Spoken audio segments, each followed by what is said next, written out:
पवन सिंह के फैंस आखिर power star Pawan Singh के गाना खातिर ही काहे तरस रहल बालो। हम बता दी कि पावर स्टार पवन सिंह के फैंस जितना बालो उतना पवन सिंह के गाना सुने खातिर पूरा त्राही माम मचल बा भोजपुरी इंडस्ट्री में। काहे कि सारा लोग के गाना आवता, सिर्फ पावर स्टार पवन सिंह के गाना नहीं आवत, जवना के लेके जितना भी पवन सिंह के फैंस बड़े उ लोग में बड़ा तगड़ा नाराजगी बा कि आखिर पावर स्टार पवन सिंह अपना फैंस पर ध्यान काहे नहीं खन देत।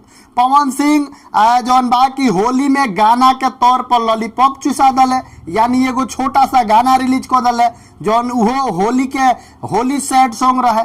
खैर लोग ओकरा कहल जे होली सैड सॉन्ग गइले बड़े तो कम से कम यही पर प्यास अपन बुझा लो, यानी वही पर काम जितना भी पावर स्टार पवन सिंह का फैसलो बालो चलावल लो, लेकिन अब बर्दाश्त नहीं किया होत। काहे कि पावर स्टार के पवन सिंह के फैंस जितना बालो उ लोग बहुत बेचैन बा कि पवन सिंह के गाना आवे के चाहिए, लेकिन ई बात पवन सिंह के तकले पहुंचत नहीं है। पवन सिंह जी के तरफ से कोनो अपडेट नहीं आवत, यही पर बात करे वाला बानी वीडियो में बनल रही। हम बता दी कि पावर स्टार पवन सिंह के गाना आवे वाला बा, अब बहुत जल्दी आवे वाला बा पोस्टर।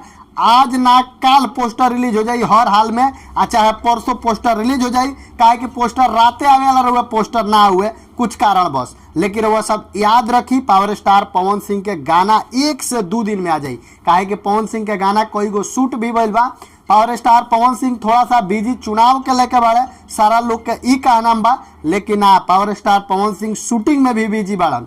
चुनाव के लेके कोनो प्रकार के बिजी व्यस्तता नहीं है।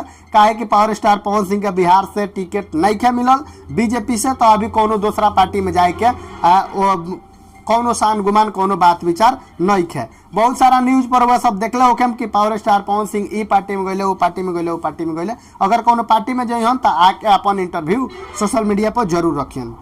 बाकी पावर स्टार पवन सिंह के जितना फैंस बालो वो लोग के कह दीजिए थोड़ा सा शांति बरतिए, थोड़ा सा विश्वास रखिए, थोड़ा सा धैर्य रखिए। पावर स्टार पवन सिंह का जबरदस्त क्वालिटी में गाना आने वाला है, जो कि सुन के आप लोग का मियाज मस्त हो जाएगा। बाकी खेसारी भैया के गाना एगो सुबेरे के आइल बा, खेसारी भैया बड़ा लाइव भी आयल रहा, तो खेसारी लाल यादव लागल बड़न। खेसारी लाल यादव कोई को गाना गौले, लेकिन अभी खेसारी लाल यादव के भी कोनो गाना बाजत नहीं है। बाकी हम बता दी कि पावर स्टार पवन सिंह के गाना जल्दी आवे वाला बा। जितना फैंस बालो पवन सिंह के इंतजार करतलो उ लोग खातिर खुशखबरी बा।